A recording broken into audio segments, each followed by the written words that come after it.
Hi again, it's Hadia at hadialoving.com. And this is Happy. Her name's Happy. She's a Maltese and she's 9 years old. I know she looks young. People say that. She's well kept. She's a princess and well taken care of. One Happy, live forever. I hope she does. Anyways, today I want to talk to you about letting go of things that don't work for you. And I have a story. So the cliche or the model, I don't like it when people say that because they work for me and I live by them. Someone's rejection is divine protection. I've heard it said that way, and I've heard it said someone's rejection is God's protection, or someone's rejection is for my protection. And I add also for my freedom because it freed up space. So my story is I was going to actually do these sharing my work and my life work with two other friends and colleagues, and one of them decided to she asked me not to be in the episodes, to film with them. And it was my idea. I called her and I was like, hey, let's do this, let's do a three people, it will be great and fun. And she said yes. We met a few times, we did a mock filming. It was great, we got along, and then for whatever reason she decided that I wasn't a fit, and she insisted on coming to my house. I wasn't feeling well, and she's like, because of your health, we're gonna move on without you. So she kicked me out and it was really painful and hurtful. And in the moment, all I could do is ask her to leave my home. I was like, I need you to leave. She's like, what, you're kicking me out? I'm like, I'm not kicking you out, I just need you to leave because I gotta take care of myself. And I was really hurt and upset, and I called a friend and I was like, I need to cry, and I cried. My friend's like, it's okay. It was really hurtful because this friend of mine, we've been friends over 20 years and I love her and adore her, and I thought we were really family. But I do trust the process, and I trust that everything works out for the best. So I called another friend, Aaron Alexander, and he's Evolution Daily, if you want to look him up. He's a dating coach for men. Amazing guy.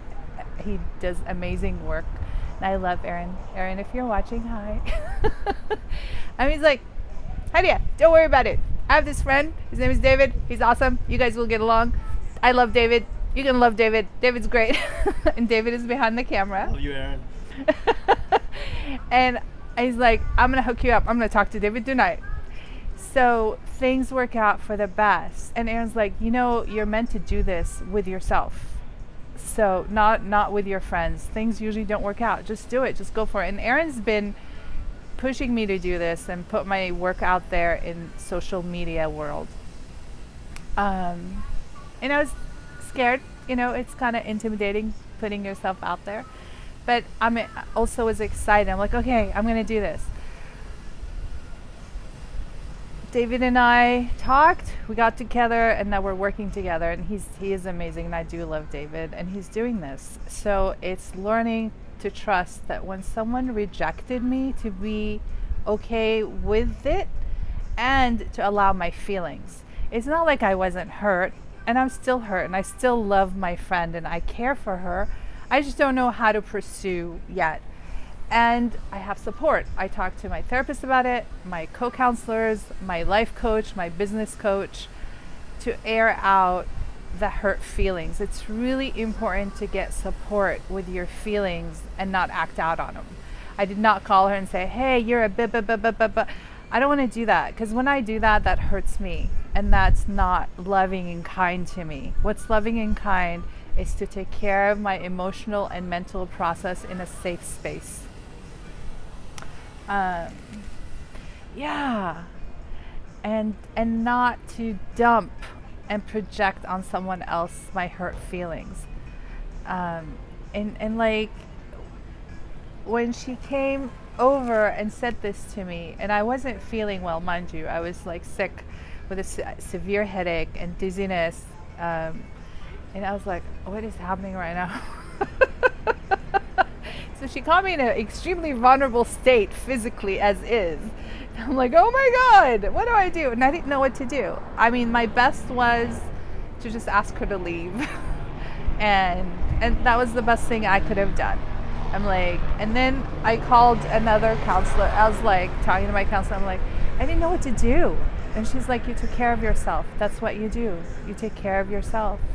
And it's okay to take care of yourself. And it's okay to set boundaries. And it's okay to be like, okay, I'm hurt right now, and to cry and to pray about it if you believe in prayer, affirmation, meditation.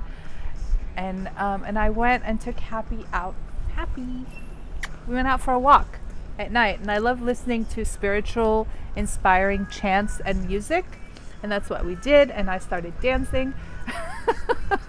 And I'm like, you know what? Bless her. And I decided to write her to state my boundaries. I was like, I don't appreciate something to that. I don't appreciate that you kicked me out of the group using my health as an excuse. And I trust the process, and I wish them well. I do. I wish them well. I hope they do well, and I hope I do well. I don't begrudge anybody their joy, their love, their happiness, their abundance, their bounty. And so it's great, and it's clean, and I feel good about it. And I feel good that I didn't go into, how dare you, I started the group. And I said that not in a blame. I was like, I started this group. She's like, no, da da da. And I was just like, you know what? I don't want to fight with you. That doesn't serve me. What serves me is to pick myself up, take my little hurt feelings, and go take care of myself. And that's what I did. So someone's rejection is for my protection and freedom. It freed me up to meet David, who's lovely and amazing and awesome, and he's helping me with this. I'm so grateful. Because if I was still doing this with them, I don't know what they're doing. And they were supposed to be filming last Tuesday. And I hope they did. And I hope they do well. And I hope you guys enjoy this.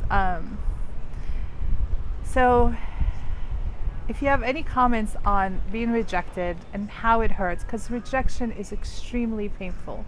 I think it's one of the worst human violations we have, because we feel cut off from each other when someone rejects us on any level, in any circumstance. So what I say to you, it's okay to feel upset and devastated, but it's not okay to hurt yourself with the rejection. It's not okay. I didn't go into rejecting myself. In the past, I would have. I really would have. And I would have blamed myself. And I would have faulted. I was like, oh, I'm not good enough. Went into stories, spiraling down into the darkness of my whole and soul. And it's like, nope. I know that I am enough, and I have good things to share and say and be vulnerable and authentic, and reach out to people who love me and care about me and can support me. And I got a lot of support and a lot of love. And here we are on Thursday, 2 days later. We're filming, and I'm talking about it, and I feel good for myself. I feel good for my friends. And so what I want to say in closing, be kind to yourself, and don't take rejection on, and it's about you. For whatever reason my friend chose not to have me in the group, I don't really know the real reason, and it's okay. I don't need to know. That's her business. My responsibility for me is to be loving and kind and supportive, and better things happen. Better things, better and better. It always gets better.